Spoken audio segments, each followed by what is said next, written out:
They were the towering legends of Hollywood's golden age. Men whose shadows stretched across the silver screen, whose charisma commanded entire generations. They rode horses, fought villains, kissed heroines, and made us believe they were giants among men. But what if the camera was lying all along? What if those seemingly larger-than-life icons were, in truth, much smaller than the legends they portrayed? Behind the lights, makeup, and carefully crafted camera angles, many of Hollywood's most powerful leading men stood under average height, yet managed to appear invincible. Their secret wasn't their stature, it was their presence. This is the untold story of 12 Golden Age actors who defied Hollywood's obsession with tall heroes and proved that greatness doesn't come from height, it comes from heart, talent, and pure screen magic. That if this kind of story touches your heart, if you're someone who cares about truth, responsibility, and speaking up for the voiceless, please like this video, subscribe to our channel, and share it with someone who should hear it. Let's get started. 1. Humphrey Bogart, the tough guy who outsmarted the camera. Humphrey Bogart's name became synonymous with rugged masculinity. The cool detective in The Maltese Falcon and the weary romantic in Casablanca, he seemed taller than the room, towering over his co-stars. But in reality, Bogart stood around 5 feet 8 inches. For the Hollywood of the 1930s and 40s, where leading men were expected to exude dominance both on and off screen, this was below the ideal. Bogart, however, outwitted the system. Directors used low-angle shots and elevated shoes to make him appear taller, but Bogart didn't rely on tricks alone. It was his voice, his posture, and his commanding eyes that made him larger than life. When he said, "Here's looking at you, kid," audiences didn't see height, they saw confidence. His presence filled every frame, teaching Hollywood an early lesson. A real man's power isn't measured in inches. 2. James Cagney, the little giant of the gangster world. When James Cagney burst onto the scene in the 1931 classic The Public Enemy, his explosive energy redefined what it meant to be a tough guy. But few knew that Cagney was only 5 feet 5 inches tall, far from the towering mobsters he often portrayed. Cagney's power came from sheer force of personality. His movements were sharp, almost electric. Every punch, glare, and line delivery carried precision and ferocity. In scenes with taller co-stars, directors compensated by using creative blocking and camera angles. Yet Cagney's performances needed no illusion. He dominated every frame by will alone. Once asked about his size, Cagney quipped, "I don't need to be tall, I just need to be faster." And he was faster, smarter, and infinitely more charismatic. He proved that a man could be physically small, but emotionally colossal. 3. Alan Ladd, the cowboy who rode higher than the rest. Alan Ladd, known for his quiet strength and piercing eyes, became an icon of stoic masculinity through films like Shane and This Gun for Hire. Standing only 5 feet 6 inches, Ladd faced a constant uphill battle against Hollywood's fixation on tall, broad-shouldered heroes.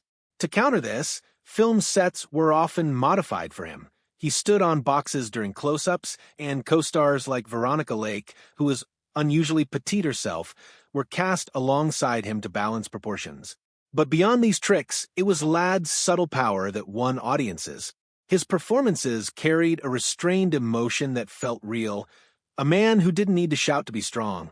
In Shane, when he turns back to the boy calling after him, the moment feels monumental. His height disappears. All that remains is myth. 4.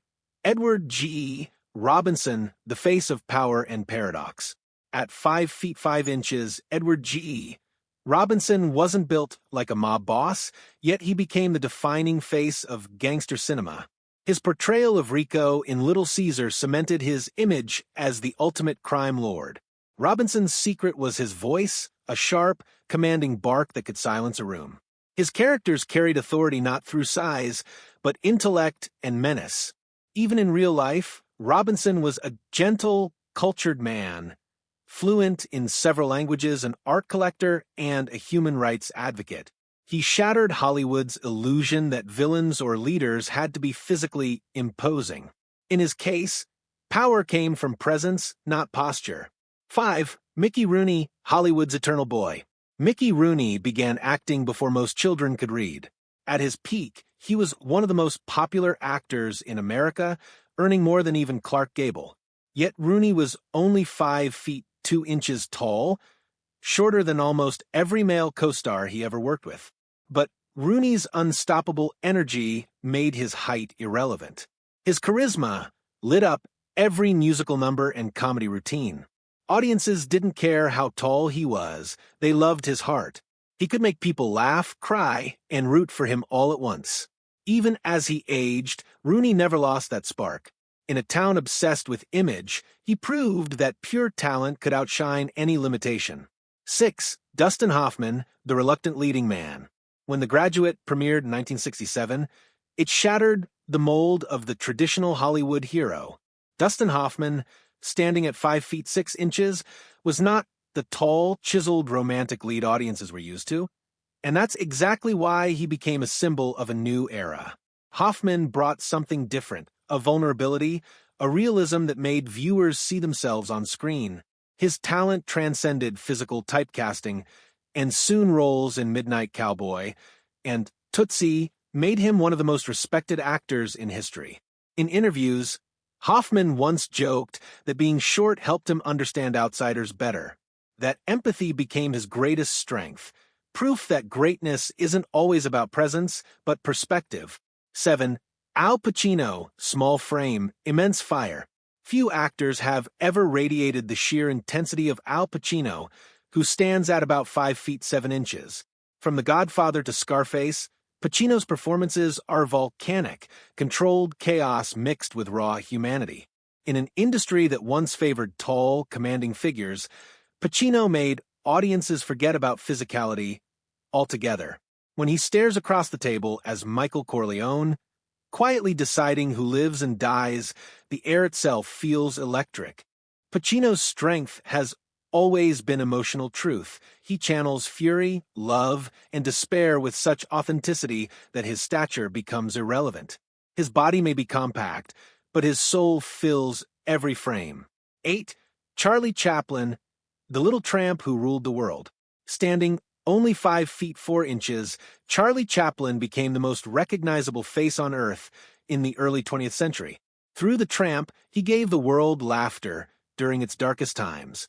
Chaplin turned his small frame into an instrument of expression. His walk, his cane, his oversized shoes all exaggerated his physicality to comic perfection. Yet beneath the slapstick was deep emotion. In City Lights or Modern Times, Chaplin could make audiences weep without a single word. His genius wasn't confined by his height, it thrived because of it. He built an empire on empathy, showing that the smallest man can make the world feel something enormous. 9. Peter Lorre, the man who made fear his art.